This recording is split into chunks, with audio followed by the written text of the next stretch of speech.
Y bueno, pues vamos con el primer tema del día, que es un tema que a nadie nos gusta, pero a todos nos interesa, es el infierno de las deudas. Y el expositor del día de hoy es entrenador en consultoría empresarial y académica con más de 10 años de experiencia, docente de emprendimiento y habilidades gerenciales. Tiene un enfoque completamente práctico y racional, el cual le permite conectarse con las personas, no solo a nivel técnico, sino emocional. Su enfoque está orientado al individuo, al ser humano, entendiendo que su desempeño depende 100% de su capacidad de gestionar emociones y sobre todo de encontrar un propósito en aquello que hace día a día. Él es Alejo Ortiz. Desde Colombia nos acompaña. Adelante, Alejo.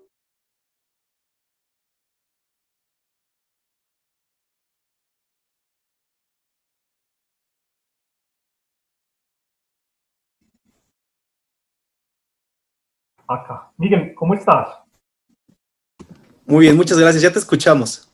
Perfecto, listo. Quería hacer esa prueba de sonido que a veces empieza uno a hablar y queda uno hablando solo. Listo, ya te escuchamos. Bueno, perfecto. Entonces vamos a arrancar. Un saludo bien grande para todas las personas que nos están acompañando el día de hoy. Hay un tema que quiero iniciar y me llamó mucho la atención, ahorita algo que Edgar decía, y es importante entender que en temas de emprendimiento no necesariamente estamos hablando de las grandes compañías ni estamos hablando de las empresas que apenas están iniciando, sino que cada uno de nosotros en alguna medida es un emprendedor. Y desde ese punto de vista, toda empresa inicia con nuestra mentalidad acerca de lo que quiere decir emprender y sobre todo acerca del tema del dinero. O sea, no podemos desconocer que uno de los objetivos, no voy a decir el principal, porque no es el principal, sería un error, pero uno de los objetivos más grandes que tenemos con respecto al tema del emprendimiento tiene que ver básicamente con generar ingresos. Yo creo que todos estamos de acuerdo en que nadie crea una empresa o nadie diseña una empresa buscando no generar utilidades. Entonces es muy importante entender esa parte. Como empresarios, le imprimimos nuestro sello personal, le imprimimos nuestra conducta con respecto al dinero a cada una de las empresas que iniciamos. Por eso es muy común ver, no sé si ustedes se han dado cuenta, que hay personas que inician muchas empresas y no funcionan, ese fue mi caso durante mucho tiempo, pero hay otras personas que toda empresa que comienzan la convierten en oro, ¿sí? ¿Sí se han dado cuenta de eso? O sea, hay personas que tienen una habilidad muy grande para llevar las empresas rápidamente a generar resultados y otras personas no tienen esa habilidad. Entonces, quiero que empecemos por ahí, quiero que conectemos con el tema más trascendental en este mundo del emprendimiento. Y tiene que ver con encontrar cuáles son esos patrones de conducta financieros que hacen que en determinado momento nos vaya bien o no nos vaya bien en los emprendimientos que tenemos. Entonces vamos a comenzar. Antes de iniciar, quiero contarles un poco quién soy yo, por qué yo termino hablando de este tema y a la gente le parece súper curioso cuando me escucha hablar de estos temas, porque yo soy ingeniero de sistemas, yo tengo un posgrado en el tema de seguridad y posteriormente yo me dediqué al tema de la agricultura. O sea, mis empresas durante mucho tiempo fueron empresas a cielo abierto y no tienen nada que ver con el mundo financiero, y fue ahí donde cometí muchos errores. Entonces me voy a devolver un poco en el tiempo y con el permiso de ustedes les quiero contar algo que es importante para entender lo que viene aquí en adelante. Yo vengo de una familia completamente tradicional. Mi familia es una familia de Medellín, Antioquia, de Colombia, es una familia tradicional con empresas, algunos son empleados, todos tienen una función importante en la economía de la región, pero es una familia en la cual se nos enseñó desde muy pequeño a seguir un guión, a seguir una metodología que era: hay que estudiar para ser alguien en la vida. Esa fue una de mis primeras discusiones filosóficas, porque yo siempre he dicho que no necesariamente el hecho de que una persona estudie lo hace alguien en la vida. Yo conozco personas que no tuvieron la oportunidad de estudiar y son grandes seres humanos, como también conozco personas que tienen títulos y cartones y tienen diplomas y realmente como ser humanos todavía les falta mucho. Entonces, el guión en el que nosotros estudia para que seas alguien en la vida, para que consigas un muy buen empleo y puedas tener una muy buena jubilación. Digamos que ese fue el guión, no sé si ustedes estén de acuerdo conmigo, si fue el mismo. Aquí hay muchas personas de otros países más de América Latina y sé que ese guión es muy latino. Entonces yo hago caso, me pongo a estudiar, empiezo a estudiar, hago mi preparatoria, el colegio, todo, pero al mismo tiempo me sucede algo y es que yo empiezo a trabajar en paralelo porque siempre me gustó mucho ganar dinero, es decir, siempre me pareció importante generar ingresos, tener dinero.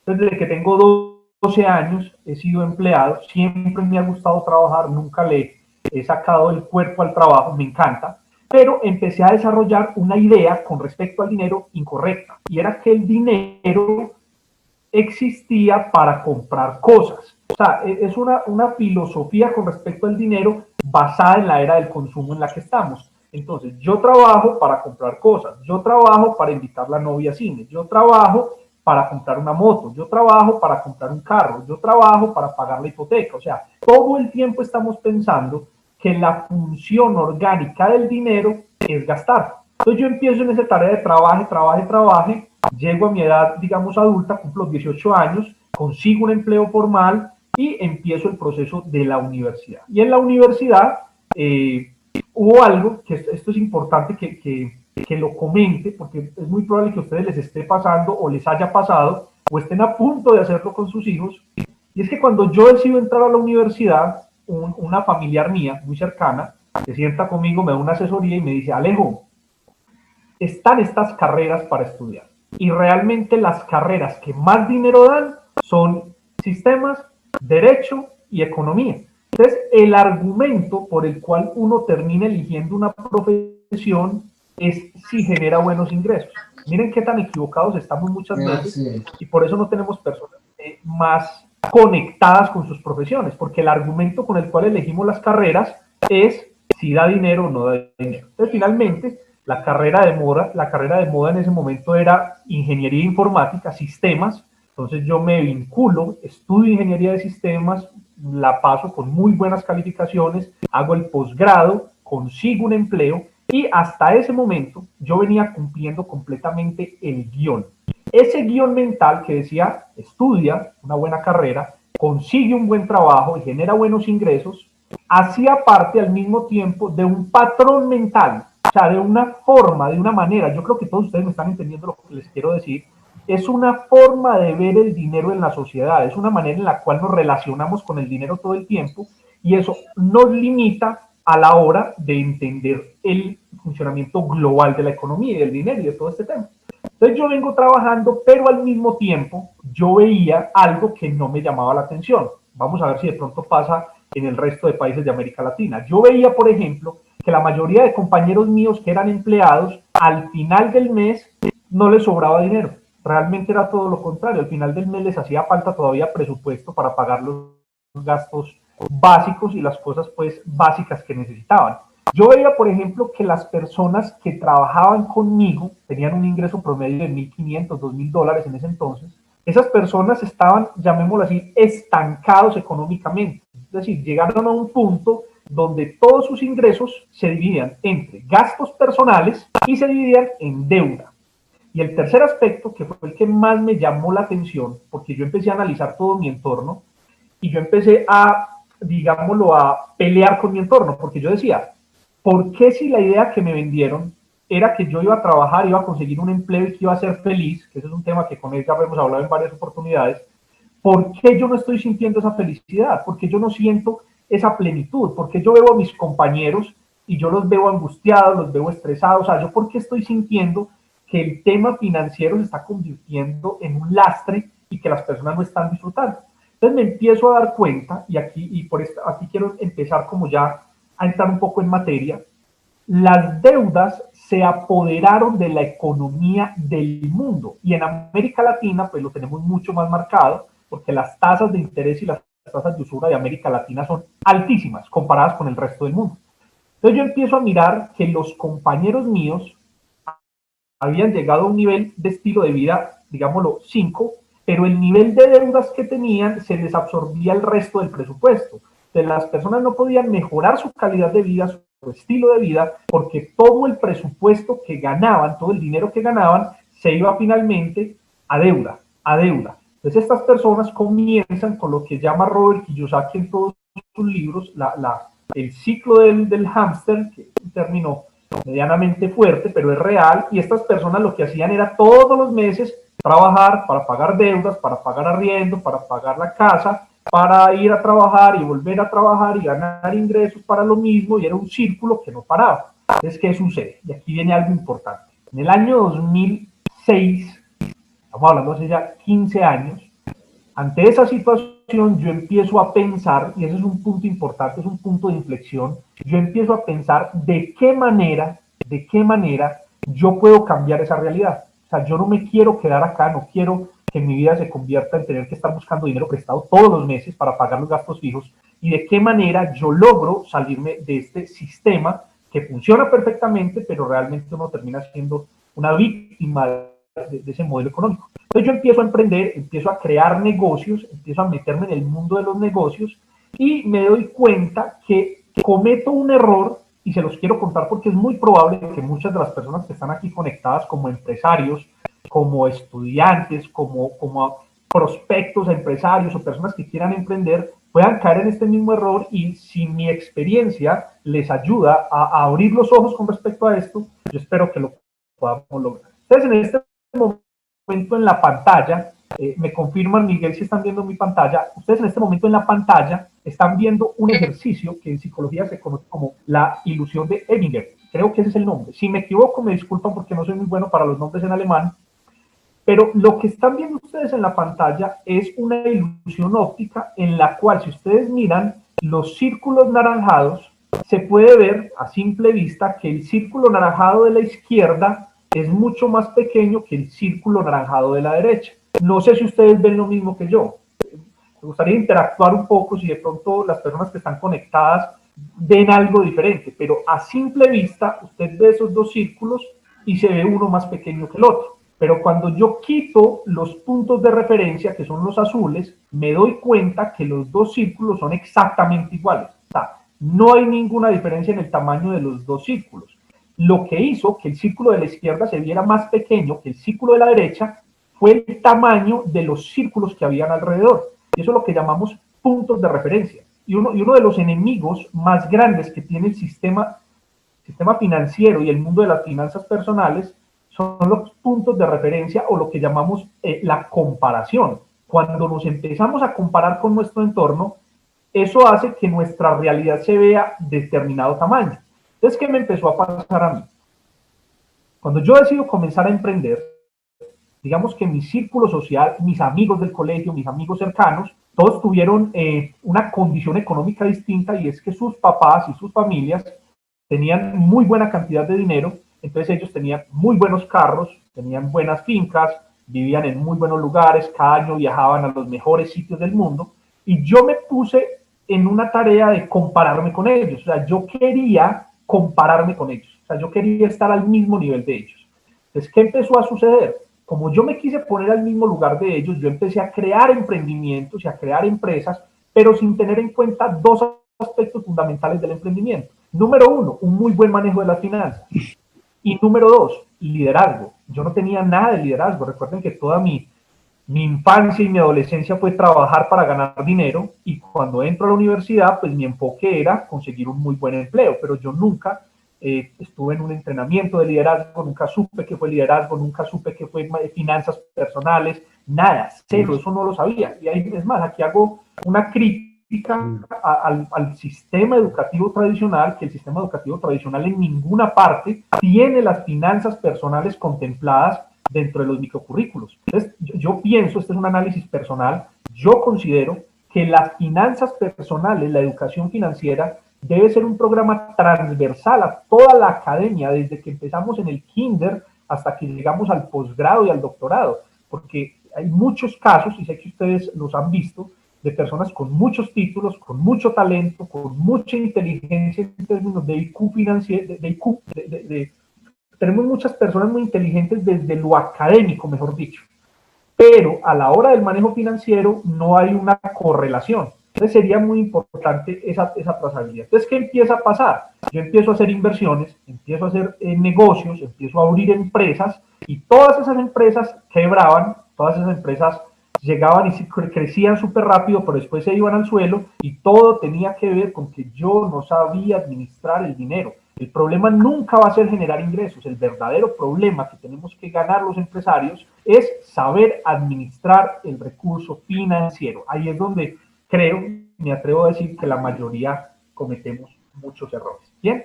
Otra de las características que yo encontré en ese proceso de emprendimiento, y es muy probable que ustedes también lo estén viviendo, es que nosotros somos una sociedad que está 100% educada para competir, no para cooperar. Entonces, todos nuestros programas de emprendimiento siempre utilizan la competencia como el modelo de generación de ingresos. Entonces, queremos es competir, innovar, sacar cosas nuevas, y en eso enfocamos toda la energía. Pero en este momento, y como está la economía actualmente, y más con la situación que estamos viviendo en la actualidad, creo que llegamos a la economía de la empatía, llegamos a un momento donde cooperar y este tipo de eventos y este tipo de formación que nos brinda este foro empresarial nos permiten realmente unir esfuerzos, unir entendimiento, unir habilidades, mentalidad y crecer todos en la misma dirección, lo que no pasaba antes. Entonces, normalmente en la época en la que yo comienzo a emprender, era mucho el tema de la competencia, todo el tiempo quería pasar por encima del otro, hacer las cosas en beneficio mío, así el otro perdiera, y eso no permitía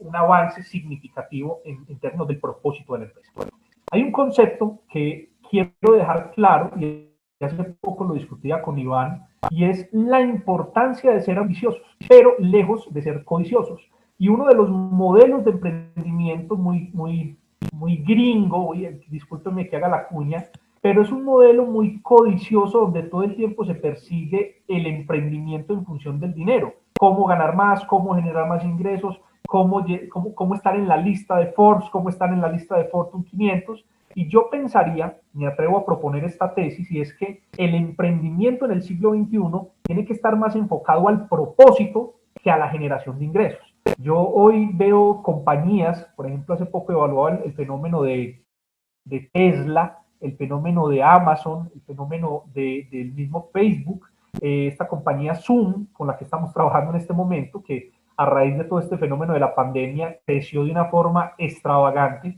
y es muy normal que a raíz de todo el desarrollo tecnológico las compañías estén creciendo de una forma muy acelerada, pero la pregunta que nos tenemos que hacer es, y en función de propósito, en función de la sociedad, en función del crecimiento de la misma compañía, en función de los empleados de la empresa, qué tanto estamos creciendo.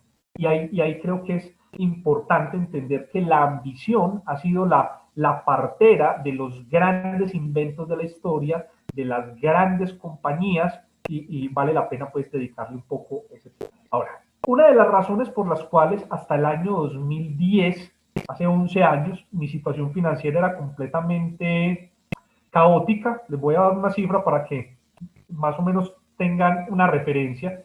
Las deudas mías estaban alrededor de los $250,000, y todas esas deudas yo las había acumulado por una razón, y es que yo había permitido, es un mensaje fuerte y quiero dejárselos claro, que el ego me dominara por completo. O sea, hay una proporción del ego que es muy sana, hay una proporción del ego que me permite a mí como ser humano cuidarme, protegerme, creer en mí, mantener una autoestima saludable, pero cuando ese ego se desborda, yo empiezo a opacar la conciencia, no hacer caso en cosas que debería tener en cuenta, y es ahí donde cometo muchos errores. Y uno de los enemigos más grandes del ego, muchachos, para que lo tengamos muy en cuenta, es el talento. Les quiero leer algo, este es uno de los libros que recomiendo mucho, se llama El ego es el enemigo, de Ryan Holiday. Quiero leerles algo aquí rápidamente porque repasando este libro lo vi y quiero hacer énfasis en esto.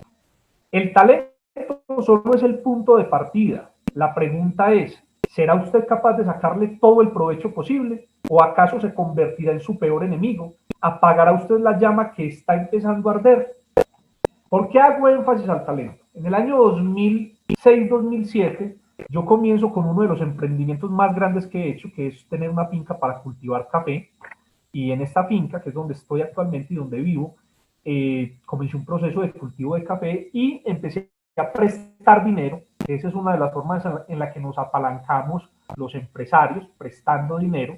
Muchas veces ni siquiera entendemos qué es una tasa de interés, qué es una tasa de usura, qué es un interés compuesto, pero somos felices pidiéndole dinero al banco. No sé si sea solo mi caso, si alguien se identifica con eso. Entonces yo empiezo a pedir dinero prestado, empiezo a sembrar café por toda esta esta finca, empiezo a organizar toda la finca, y en ese orden de ideas, teniendo todo esto ya montado, empiezo a cometer muchos errores por hacerme caso a mí mismo. Es decir, yo empecé a confiar más en lo que yo creía que sabía que en las personas que me podían ayudar, me podían asesorar, y cometo una serie de errores que para el año 2010 viene un fenómeno de invierno aquí en esta región, y a raíz de eso yo tengo un descalabro financiero que comenzó en más o menos $50,000 y años más tarde llegó a ser una deuda de $250,000. Entonces, ¿cuál fue el gran error que yo cometí ahí? Yo me hice caso a mí mismo sin las herramientas suficientes para haber tomado buenas decisiones. ¿Cuántas veces nosotros como gerentes de las compañías, como asesores o en las juntas de las empresas, en los consejos, tomamos decisiones basadas en el ego y no pensando en el bien común, pensando en la lógica, pensando en la forma correcta de hacer las cosas, sino que nos interesa muchas veces más tener la razón? Entonces es muy recomendable que controlemos el ego, pongámosle bozal a nuestro ego. Nuestro ego tiene una función básica muy importante, pero más de ahí nos va a traer muchísimos problemas. Bien, entonces, ¿cómo empieza eso a convertirse en lo que yo llamo el infierno de las deudas, que es el título de esta conferencia?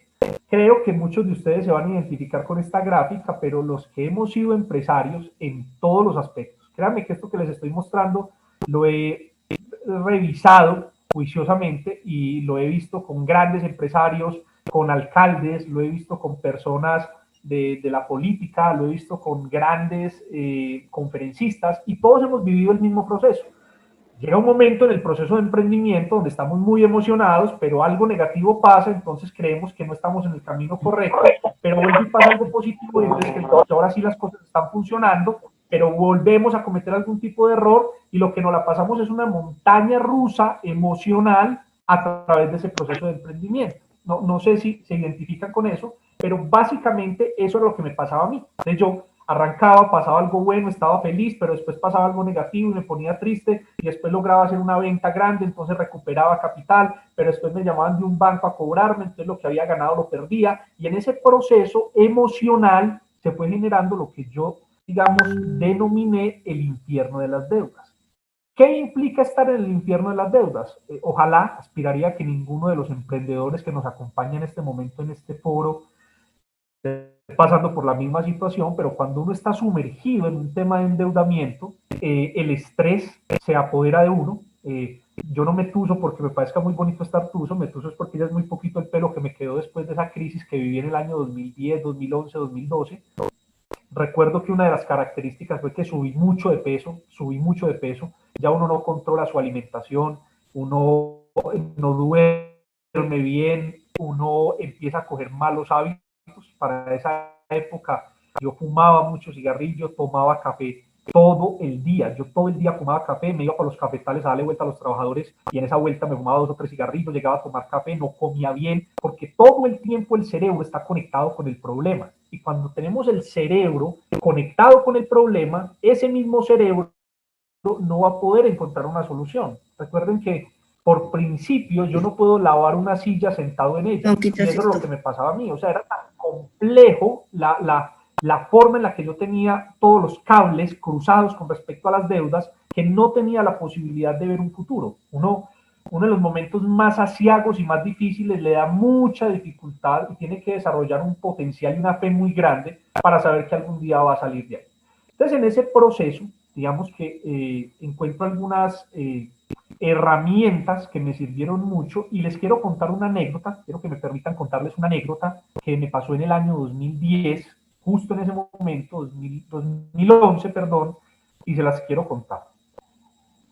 Un día me llama un amigo, él no sabía realmente la situación por la que yo estaba atravesando, porque eso es otra realidad. Muchachos, nosotros no colocamos públicamente lo que nos está pasando. Yo sé que muchos de nosotros en este momento podemos estar atravesando situaciones complejas, pero ninguno de ustedes está en este momento colocando en el Facebook, en el Instagram: hola, ¿cómo están? Me acaban de llamar del banco porque me van a embargar la propiedad. O sea, ninguno está colocando un estado en el WhatsApp diciendo: estoy feliz porque me quitaron el carro de la aseguradora. O sea, nadie publica, ni nadie. En Colombia utilizamos un término que se llama chicanear, es algo como ¿qué? Es como chicanear, ¿sí?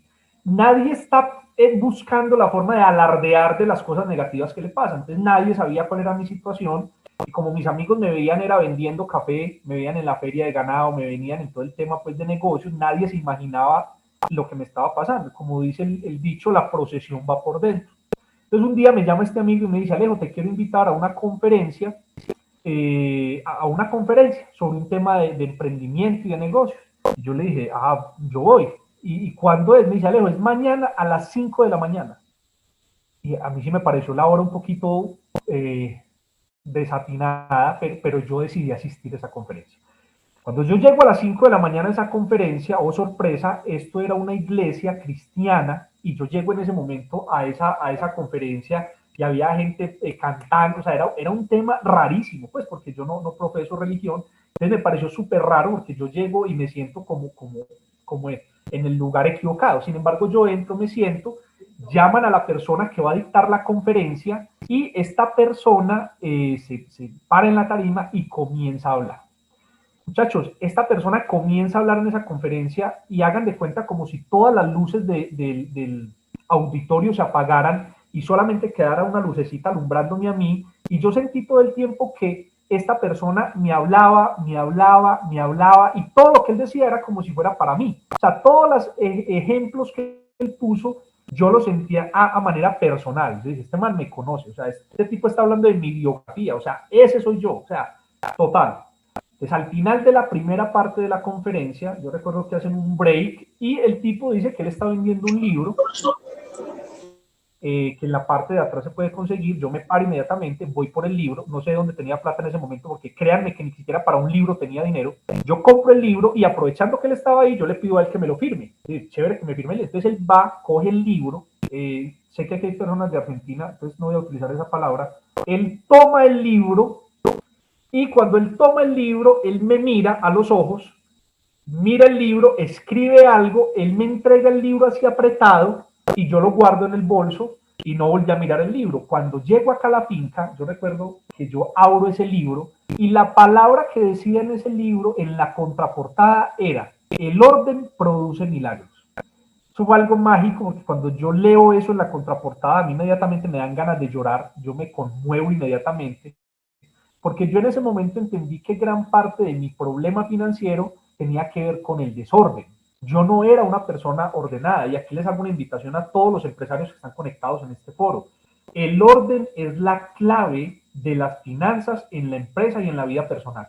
Si no somos ordenados con la gestión del dinero, no somos ordenados ejecutando un presupuesto, no somos ordenados controlando los gastos, gastos hormiga, somos ese tipo de personas como era yo en su momento, que sacaba 100, $200 en la billetera y salía y por la noche llegaba con unas moneditas en el bolsillo y no sabía en qué me gastaba el dinero. Es imposible que nos vaya a ir bien como empresarios, porque como decía un gran empresario de esta tierra, o sea, hay que aprender a cuidar las monedas, los billetes se cuidan solos, y eso es un mensaje muy bonito que hay detrás de eso, y es que si no somos buenos cuidando lo poco, la vida no nos va a asignar más recursos. Recuerden que el universo nos está viendo todo el tiempo y el universo lo que está diciendo es: oye, si te estoy entregando 2,000, 3,000, 5,000, $10,000 mensuales para que los administres y no eres capaz administrando esos $5,000, ¿qué te hace pensar que te voy a asignar más?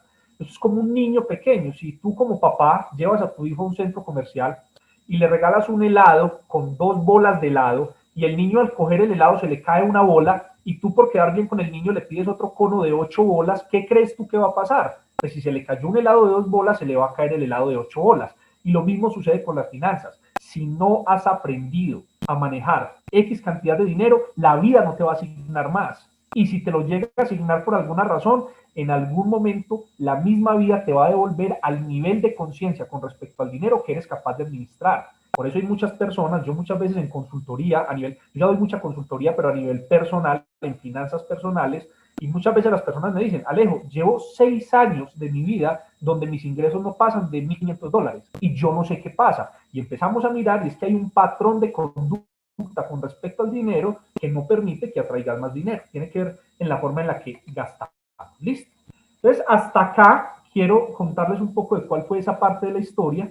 Ese punto de inflexión comenzó con esa conferencia en el año 2011 y posterior a eso, una de las herramientas que más me ha servido a mí en todo este proceso es la Escuela de la Riqueza, de la cual hoy soy miembro, casi parte del inventario, y una relación directa con el fundador de la Escuela de la Riqueza, con Iván Mazo, me permitió en el año 2011, esto siempre lo cuento porque es algo que fue categórico.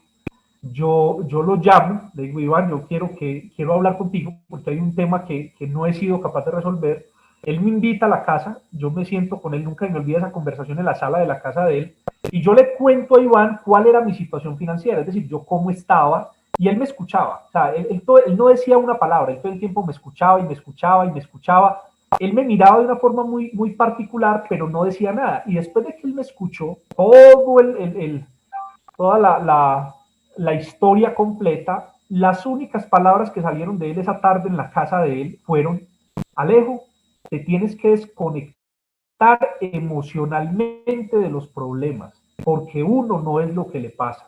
Les quiero decir por qué es tan profundo ese mensaje. A muchos de ustedes en este momento, a raíz de todo este tema del COVID-19, a raíz del freno que tuvo la economía en este primer semestre del año, es muy probable que tengan situaciones con sus empresas, situaciones a nivel personal, situaciones a nivel familiar. Es muy probable inclusive que muchos de ustedes tengan situaciones de nivel salud.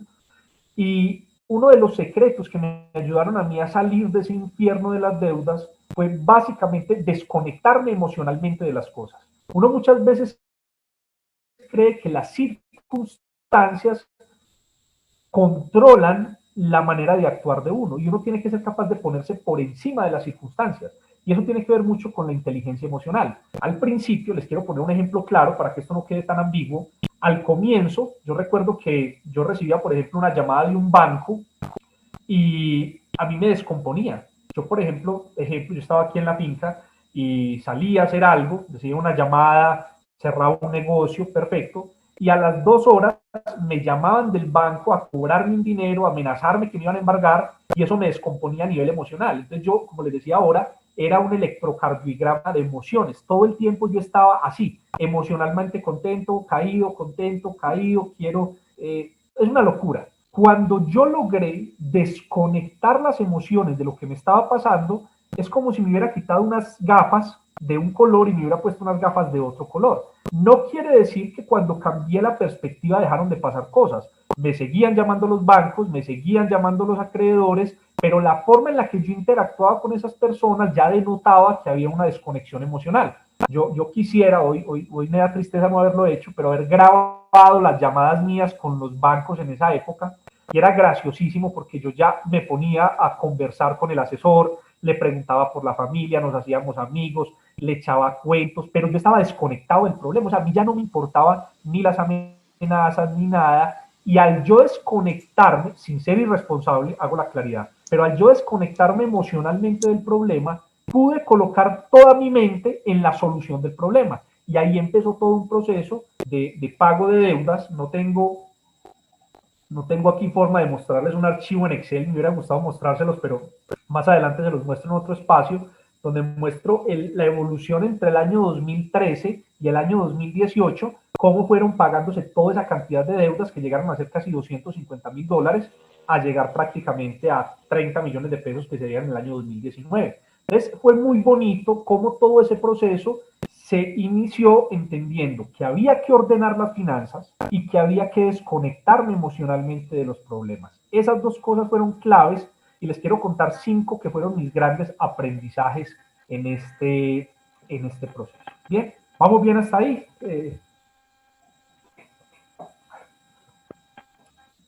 Miguel, te quiero hacer una pregunta, si me puedes responder. Quiero saber si se ha estado escuchando bien, si la transmisión va bien para continuar. Todo perfecto, Alejo. Ya no todo perfecto. para que te salga el agua, ¿no?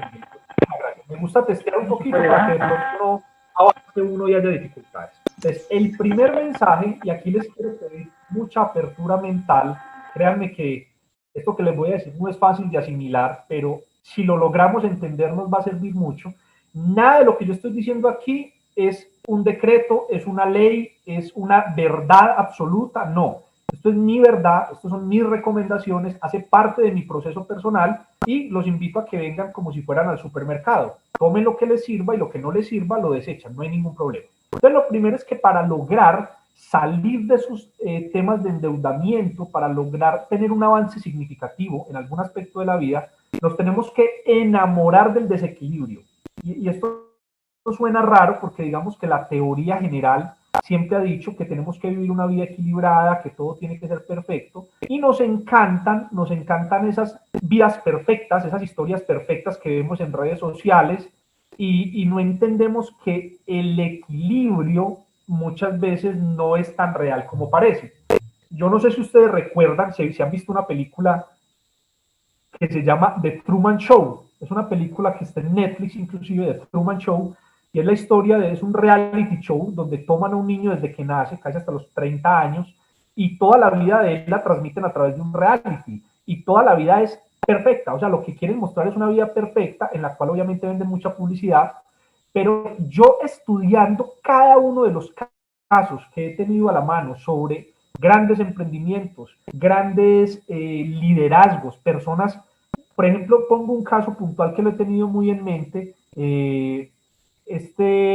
Nelson Mandela, el presidente de Sudáfrica, es una de las historias más bonitas que hay recientes del liderazgo, pero hay un tema de desequilibrio enorme en esas historias. ¿Y a qué me refiero con desequilibrio? Muchas veces queremos que todo en la vida vaya perfecto y que vaya al mismo ritmo. O sea, queremos ir empujando todos los aspectos de nuestra vida en la misma proporción. Entonces queremos que nuestra familia sea perfecta, queremos que nuestros negocios sean perfectos, queremos que nuestra salud sea perfecta, queremos viajar a los mejores lugares del mundo, tomar las mejores vacaciones.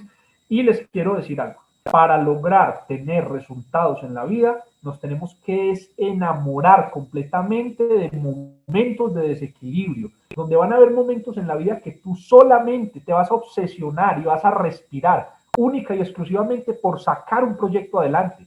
La gente te va a atacar, te van a tildar de loco, te van a tildar de todo lo malo, pero cuando uno se obsesiona con algo y lo saca adelante, van a llegar momentos en ese proceso donde las otras áreas de la vida se van a equilibrar. Hagan de cuenta, no sé si ustedes conocen, yo tenía una por acá, pero se me ha perdido, una banda, un cauchito, aquí le llamamos cauchos o bandas elásticas. Si yo colocara un caucho o una banda elástica en este momento acá en mi mano, y yo la tengo acá, y yo estiro un dedo, la banda se estira hacia acá. Pero si yo hago con los 4 dedos, la banda también se estira toda completa. Entonces, lo que se trata del desequilibrio es que al estirar uno, se estiran todos. Yo no puedo enfocarme en hacer todas las cosas bien hechas al mismo tiempo. Querer tener a la familia contenta, a los amigos contentos, al gobierno contento, a todo el mundo contento, es el peor error que hay.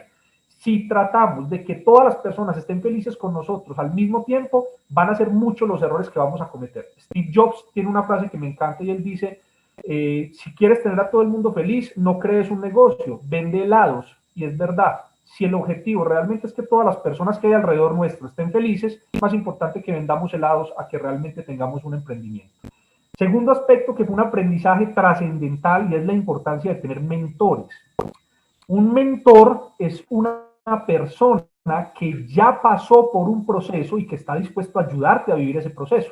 La palabra coach, que es una palabra que apenas estoy digiriendo porque digamos que en muchos aspectos ha sido mal utilizada y ha sido muy vulgarizada, pero el coach es una palabra que viene de Hungría y significa carro, que finalmente en esa palabra cuando llega a Francia, en Francia es donde ya se escribe tal cual coach, y coach es un carro que llevaba a la gente desde un punto A a un punto B. El coach es una persona que tiene la capacidad de ayudarte a llegar desde el punto donde estás hasta el punto donde quieres llegar.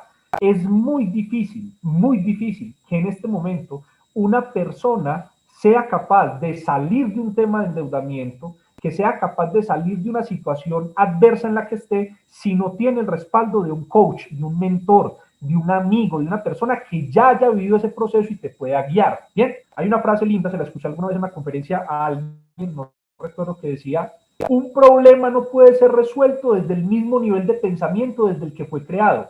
O sea, si con esta cabecita yo me endeudé en $250,000, es imposible que sea esta misma cabeza la que me saque de ese problema de endeudamiento. O sea que yo tengo dos opciones, o transformo mis redes neuronales y aprendo a pensar diferente, o consigo un mentor que ya piense diferente y me dejo ayudar de él. Entonces, una gran recomendación, busquen mentoría, busquen apoyo. No necesariamente un mentor tiene que ser una persona viva. Un mentor puede estar en libros, personas que ya hayan dejado un legado y que te puedan ayudar a trascender en toda esta situación. Tercer aprendizaje, y este me encanta y este es yo creo que de los más difíciles de digerir. Señores, niñas, aprendamos a pasar la hoja rápido. No nos conectemos tanto con los problemas. Si una empresa está en un punto de no retorno, no suframos por quebrarla. Volvámonos buenos pasando la hoja rápido. Si tengo que salir de un mal negocio, salgo de un mal negocio. Si tengo que vender una propiedad para seguir avanzando, la vendo. Hagan de cuenta que muchas cosas en estos temas de emprendimiento se comportan como un lastre, como una barrera, que si yo sigo aferrado a ellas, voy a seguir sufriendo, me voy a seguir desangrando y que todo se soluciona simplemente soltando. En el momento en que yo suelto las cosas, se abren puertas para seguir avanzando. Pero si yo no paso la hoja rápido, sino que quedo conectado a las cosas que pasaron atrás, no voy a poder avanzar. Miren, cuando yo me siento orgulloso de los logros que he tenido en el pasado, es porque muy probablemente es poco lo que he avanzado en el presente. O sea, sigo tan conectado a las glorias del pasado que lo que estoy haciendo hoy es poco. Entonces, soltemos el pasado, soltemos los lastres. Si hay que quebrar empresas, quiébrelas. Si hay que soltar negocios, suéltelos. No hay nada más bonito que iniciar de nuevo algo con la mente tranquila y con la tranquilidad de saber que se hizo lo correcto y que se hizo todo lo que estuvo al alcance de uno, pero pasemos la hoja rápido, listo. Cuarto, aprendizaje. Ninguno de ellos es más importante que el otro, pero sí tienen ciertos niveles de importancia, digámoslo así, y es, uno tiene que rodearse de una tribu que sea como uno. Si yo soy una persona que pienso de determinada manera, yo tengo que rodearme de personas que piensen de la misma forma en la que yo pienso, por ley de asociación. Acuérdense ahorita la ilusión de Hellinger. Si yo tengo personas cercanas a mí que piensan como yo, vamos a ir en la misma dirección. Pero muchas veces, y esto es basado en conversaciones que he tenido con Iván, que es mi mentor, muchas veces hasta la misma familia se convierte en el enemigo de nuestra prosperidad. Muchas veces en la pareja, muchas veces la mamá, o sea, la mamá hay que quererla mucho, pero no siempre le puede hacer caso. Pero a veces hay que hacernos a un lado de personas que queremos mucho, que hacen parte de nuestra familia, que hacen parte de nuestro círculo cercano, pero que nos detienen, nos estancan, no nos permiten avanzar a través de sus opiniones, a través de sus reacciones, a través de la forma en la que nos ven. Yo le digo muchas veces a la gente, cuando la gente está empezando procesos de emprendimiento, difícilmente su familia les cree. Y me dicen, Alejo, ¿yo por qué cuando hablo con mi familia no me cree? Y la respuesta es muy sencilla. Recuérdate que ellos te conocen desde que eras niño. Ellos han visto todos tus errores, han visto todos tus fracasos, te han visto cometer canalladas enormes, entonces ya cuando dices algo no te van a creer. Por eso lo único que funciona para que la familia y la gente cercana se conecte con tu visión son los resultados. Hasta que no tenga resultados, esas personas no se van a conectar. Esos son los seguidores tardíos. Si ustedes miran la historia, por ejemplo, de Mahatma Gandhi, cuando él empieza todo este proceso de liberación de la India, nadie le creía. Nadie le creía. O sea, al principio él tuvo que remar solo completamente. Nadie le creyó. Pero cuando ya viene una marcha por la sal, cuando ya viene un proceso de independencia serio, todo el mundo empezó a unirse a él. Y él decía, obviamente, ¿cómo no se van a pegar si ya está demostrado que funciona? Pero cuando las cosas no funcionen, que es cuando tú necesitas el apoyo, es muy probable que no te lo vayan a dar. Así que no cuentes con la aprobación de las personas, y eso me lleva al quinto aprendizaje. Tiene que ver mucho con un libro del doctor Wayne Dyer que se llama Tus zonas erróneas. Creo que ese es el libro. Él en ese libro, o Tus zonas mágicas, no recuerdo, en ese libro el doctor Wayne Dyer habla de que para uno ser exitoso en la vida no necesita la aprobación de nadie. Y una de las cosas en las que más cometemos errores, no sé si ustedes se han dado cuenta de eso, es que queremos que todo lo que hagamos, las personas que están cerca lo aprueben. Entonces, no necesitamos la aprobación de las personas. Hay una película muy linda, me encantaría que se la vieran, en Netflix, es una película que se llama Padman, o el hombre de la toalla. Padman, es muy bonita, es una película hindú, véanla, y hay un mensaje donde esta persona arranca con una idea de negocios que ni siquiera la esposa se la aprobó, nadie, el pueblo donde vivía lo rechazó, nadie quiso seguirlo en esa idea de negocios, pero él persistió, tenía un propósito claro, tenía una mentalidad clara, y eso hizo que al final del proceso él lograra tener éxitos con esta idea de negocios. Y bueno, en este momento ustedes pueden encontrar charlas TED con este personaje y bueno, finalmente, al final todo el mundo lo aprobó, pero al principio uno no debe contar con la aprobación de nadie. ¿Bien? El último concepto que quiero que trabajemos hoy, porque no quiero recargar esto de temas, me parece que eran temas muy puntuales que quería que trabajáramos, y es el tema de la riqueza. Yo he venido escuchando durante muchos años, en conferencias, en seminarios, en videos en YouTube, que riqueza es tener dinero. Y a lo largo de estos 8 o 9 años en que he estado completamente concentrado en entender los verdaderos fenómenos de riqueza, hoy comparto una de las ideas de la Escuela de la Riqueza que reza: riqueza es vida en plenitud. La plenitud no necesariamente tiene que ver con dinero, y ahí viene un error que hemos cometido a lo largo de todos estos años. Siempre hemos vinculado la riqueza con el dinero. Siempre creemos que una persona rica es por el carro que maneja, por el reloj que tiene, por la casa donde vive, por los viajes que se da. Y, por ejemplo, si ustedes se dan cuenta en este momento de superficialidad, las redes sociales confunden completamente todos esos estados de riqueza. Hace poco un amigo me mandó un archivo, les cuento esto porque me pareció muy particular, me mandó un archivo en PDF donde me mostraba una cotización en la Florida, en Miami, cerca de Miami creo, donde alquilaban unas mansiones con unos carros y mujeres inclusive para sesiones de fotos y tenían tanto costo. Entonces las personas iban a esas casas como si vivieran allá, como si esa fuera su pareja y esos fueran sus carros, y cobraban $7,000, $8,000 por una sesión de fotos en esas mansiones, para después subir esas fotos a las redes sociales. Entonces, lo que hemos estado haciendo a través del mundo de las redes sociales, por ejemplo, es vender una falsa idea de lo que es la riqueza y la prosperidad. Entonces, lo que quisiera que reevaluáramos para cerrar esta intervención y el día de hoy es que mientras no tengamos claro que la riqueza no tiene nada que ver con dinero, nada que ver, porque la riqueza es un estado y es un estado anterior a la prosperidad financiera. Es muy difícil que una persona sin riqueza mental desarrolle prosperidad financiera. Al revés tampoco funciona. O sea, puede que una persona, y lo vemos por ejemplo en casos como gente que se gana la lotería, han visto gente que se gana la lotería, desarrolla algo de prosperidad financiera, pero al cabo de unos años está igual o peor que como estaba antes de haberse ganado la lotería. Y es que la riqueza es un estado mental que te permite vivir de la misma manera, con la misma actitud ante la vida, con el mismo nivel de felicidad ante la vida. Si te ganas la lotería, así debes la lotería. Y eso es un tema que no... Miren, ahorita en estos momentos de COVID-19, yo sé que se viene un fenómeno muy fuerte de afectaciones psicológicas, mentales, porque ninguno estábamos acostumbrados a este tipo de encierro, pues, y lo digo yo que estoy encerrado en una finca al aire libre, ahora personas que están encerradas en un apartamento, en un departamento, pues más difícil. Pero aquí es donde nos vamos a dar cuenta que la verdadera riqueza y la verdadera abundancia no es cuánto dinero tengo, sino de qué forma veo el mundo, de qué forma disfruto las cosas más simples de la vida. Aquí donde yo vivo hacen unos atardeceres hermosos y yo en las tardes todos los días sirvo una taza de café gigante y me siento a ver ese atardecer, y todos los días me maravillo con ese atardecer desde una perspectiva distinta.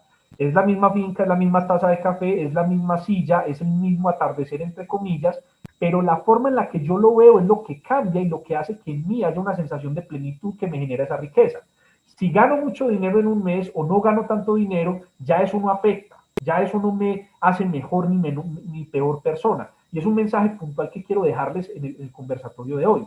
Cuando uno supera el infierno de las deudas, cuando uno logra pagar toda esa cantidad de temas, cuando uno logra sacarse a los bancos de encima. Es decir, un banco hoy en día para mí es un sistema de apalancamiento en términos de negocios. Cuando he necesitado hacer algún tipo de negocios, busco el banco que mejor tasa de interés me dé y hago negocios con los bancos. Pero yo ya no busco los bancos para que me solucionen problemas como era antes. Y eso me da paz, me da tranquilidad, me da una armonía en la vida impresionante. Hay una frase que quiero resaltar, y ojo, no quiero que esta charla, no quiero que esta conversación que estamos teniendo se tome de la forma incorrecta. No es una apología hacia la pobreza. Ojo, que alguien alguna vez me hizo un comentario y me dijo: Alejo, ¿usted vos estás diciendo que ser pobre es lo mejor? No, en ningún momento. Ojo, me encanta viajar. Acabo de llegar antes en noviembre del año pasado. Estuve un mes entero en Alemania, en Francia, estuve paseando. El año pasado estuve en el Hotel Xcaret en México, espectacular, una semana, una cosa deliciosa, no veo la hora de volver. Me encantan las cosas buenas, me fascina. A lo que yo quiero llegar es que si las tengo o no las tengo, eso no afecta la felicidad con la que yo vivo. Y quiero utilizar una frase que me encanta de San Francisco. San Francisco decía, necesito poco y lo poco que necesito, lo necesito poco. Y me encanta esa frase porque creo que en el mundo en el que vivimos, uno de los errores más grandes es que el sistema de consumo nos hace creer que necesitamos mucho para vivir. Y esta pandemia, que en muchos aspectos ha sido una gran aleccionadora, nos ha mostrado que no es mucho lo que necesitamos. Ustedes no se han dado cuenta que ir a un centro comercial no es tan importante ni tan trascendental. No se han dado, ayer me decía un familiar mío, un tío que tiene un muy buen puesto en un banco aquí en Colombia, y él me decía, Alejo, ¿vos me puedes creer? Yo sé cuánto dinero se gana él. Y me decía, Alejo, ¿me puedes creer que en estos últimos 2 meses lo único que he comprado han sido chanclas, pantuflas, y las he comprado por internet? Es decir, no me hace falta nada. Y ahí, cuando entendemos que no nos podemos dejar manipular por el consumo, no nos dejamos manipular de la publicidad, no nos podemos dejar manipular de esos gatillos mentales que nos venden las redes sociales, que tenemos que comprar algo en promoción porque es solo hasta hoy, que solamente hay tantos cupos disponibles y que si no compramos algo ya no lo vamos a perder. Solo en el momento en que entendemos que no necesitamos muchas cosas, realmente nos liberamos del sistema de consumo y empezamos a vivir vidas más tranquilas, más abundantes, más prósperas y con un sentido estricto de lo que es la riqueza. Bien, entonces, finalmente, este era lo que quería compartir con ustedes el día de hoy. Hay muchas preguntas, hay personas que me están preguntando, aquí tengo abierto el Facebook, hay personas que me están preguntando por el Facebook y me dicen, Alejo, cuéntenos cómo salió de toda esa cantidad de deudas. Créanme que hay un taller en mi canal de YouTube, hay un taller de 26 lecciones donde pueden ver toda la historia completa de cómo fue este fenómeno de endeudamiento. Créanme que haber logrado sobrevivir, yo he escuchado historias de personas que con menos de la mitad de las deudas que yo tenía han tomado la decisión de quitarse la vida. Y eso no se debe a un tema financiero, eso se debe a un estado mental y emocional, a un trastorno que genera toda esta presión que recibimos por el entorno. Esos trastornos son los que hacen que tomemos malas decisiones. Pero finalmente, todo problema se soluciona, todo tema financiero se va a solucionar. O sea, al final todo va a estar bien. Y si en este momento no está bien, es porque no es el final. Entonces no te preocupes, sigan trabajando, sigan haciendo las cosas bien hechas, trasciendan en la vida de las personas, enfoquen la energía en crear muy buenas relaciones de trabajo, crean en sus empleados, crean en sus socios, crean en sus colaboradores, sóllense completamente el proceso. Bueno, sóllense es una palabra muy colombiana, es disfrútense el proceso, o sea, quieran lo que están haciendo. Ustedes no se imaginan, yo hace poco empecé con un proyecto muy pequeño, porque no es un proyecto, es una mega obra, pero es un proyecto relativamente pequeño y quise empezar y he visto la respuesta de la gente hacia ese proyecto y a mí me llena el corazón ver clientes satisfechos. Yo veo que mis clientes me escriben y me dicen, Alejo, espectacular, me encantó esto. Alejo, lo mejor que es un negocio de hamburguesas que lo monté en este tiempo de pandemia como un ejercicio realmente que hice con un grupo de estudiantes. Y yo quise hacer ese ejercicio para que la gente viera que inclusive en los peores momentos pueden florecer grandes emprendimientos. Y me impresiona ver la respuesta de la gente, cómo la gente ha aceptado el proyecto, cómo le gusta, cómo los detalles, o sea, cómo se puede innovar inclusive en los peores momentos. Si estamos esperando que todas las condiciones sean perfectas para salir a navegar, nunca vamos a ser un buen navegante. Los buenos navegantes se hacen en mares tormentosos. Un buen navegante no se hace cuando el mar está en calma. Un buen navegante se hace cuando todo está vuelto nada. En este momento de crisis que está viviendo la humanidad es donde van a salir los grandes líderes políticos del futuro. Es donde van a salir las grandes compañías, los grandes gerentes de las empresas se están formando en este momento. Porque como decía, esta es una frase de Iván que me encanta, Iván decía, ¿qué mérito tiene ser el gerente de la parte de publicidad de Coca-Cola con un presupuesto tan enorme como el que tiene Coca-Cola? O sea, eso realmente no tiene tanto mérito porque tenés dinero para contratar toda la gente que tú quieras y el concepto es válido. Yo quiero saber es con los recursos limitados, con una crisis como la que estamos viviendo, con un fenómeno social como el que vive América Latina en este momento, ¿qué tanto puedes hacer tú con la creatividad y el talento que la vida te dio? Entonces, ese es el mensaje, muchachos.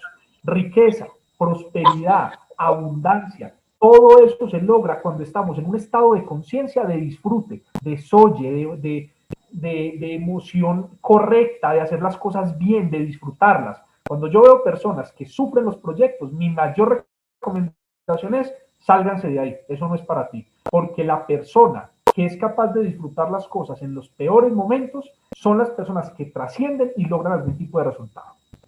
Decía Ernesto Sábato, creo que era Ernesto Sábato, no, no, si no era él les pido excusas, nada puede el mundo contra un hombre que canta en la miseria.